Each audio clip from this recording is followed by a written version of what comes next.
Welcome to the Banker Lamp. Please enjoy the video. You have the Joker gift card in hand. First, confirm it's activated and note the exact code to avoid typos.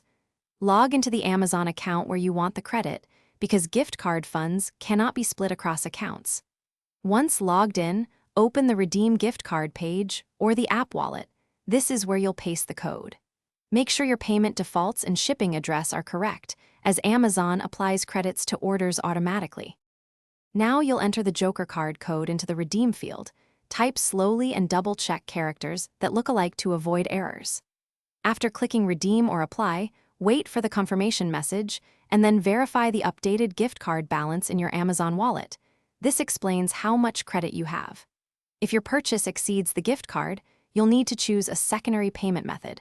Make sure it's set before checkout so Amazon can split the payment automatically. Finish by selecting items and proceeding to checkout. Amazon will apply your gift card balance automatically to eligible purchases, so you'll see the deduction on the payment page. If the code is rejected, stop and recheck activation, the exact characters, and whether the card is valid for your country. These are common causes. If problems persist, contact Amazon support and provide the gift card number and redemption attempts. Thanks for watching. If this was helpful, leave a like and consider subscribing. See you next time.